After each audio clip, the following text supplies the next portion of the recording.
Director Jitu Joseph की film Drishyam 3 के बारे में बात करने वाले हैं।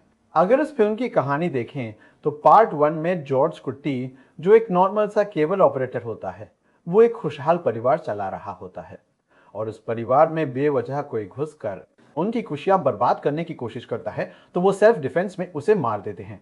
और फर्स्ट पार्ट में ये दिखाया जाता है कि कैसे वो अपने नॉर्मल सिनेमाई ज्ञान का इस्तेमाल करके अपने परिवार को उस मर्डर केस से चालाकी से बचाते हैं। सेकेंड पार्ट में हम देखते हैं कि ये केस खत्म नहीं हुआ है, कभी भी इसे दोबारा खोला जा सकता है और उनके खिलाफ कार्रवाई हो सकती है। ये जानते हुए जॉर्ज कुट्टी, अगर ये केस दोबारा खुलता है तो क्या क्या करना है, इसकी उन्होंने पहले से तैयारी कर रखी होती है। जब ये केस दोबारा उन पर आया तो कैसे उन्होंने सही जवाब देकर इससे खुद को बचाया, ये पार्ट 2 में दिखाया गया है।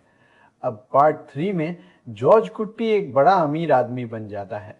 अपनी लिखी हुई कहानी पर वो एक फिल्म बनाते हैं। वो फिल्म बहुत बड़ी हिट हो जाती है। इसी दौरान उनके बच्चे बड़े हो जाते हैं। वो अपनी बड़ी वाली बेटी की शादी के लिए लड़का ढूंढ रहे होते हैं।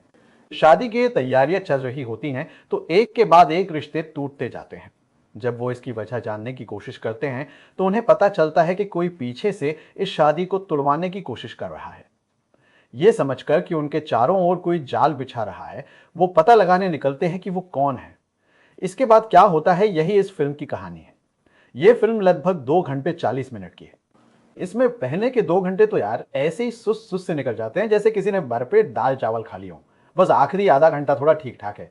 ये 2 घंटे इतने सुस्त होने का मेन रीजन ये है कि फर्स्ट पार्ट में जब भी कोई प्रॉब्लम आती थी तो वो कैसे उसे हैंडल करते थे, ये देखने में बहुत मजा आता था। पार्ट 2 में आपने देखा होगा कि प्रॉब्लम आने पर उसे कैसे हैंडल करना है, इसकी वो पहले से तैयारी करके रखते थे और उसे सुलझाना बड़ा दिलचस्प होता था। लेकिन इस पार्ट में यार उसे छोटी छोटी प्रॉब्लम आती रहती हैं, वो बस उन्हें ढूंढने ही जाता है, उनसे डील करने की बजाय उन पर कोई रिएक्शन नहीं देता। और एक्शन भी वो तभी लेता है जब प्रॉब्लम आ चुकी होती है। वो प्रॉब्लम भी बस एंड के थोड़े से टाइम के लिए होती है और उसमें भी कोई बड़ा मज़ा नहीं आता। इसके अलावा अगर उसे फिर से इस चक्कर में फंसाना है तो दोबारा बिना किसी स्ट्रॉन्ग एविडेंस के उस पर केस रीओपन नहीं कर सकते।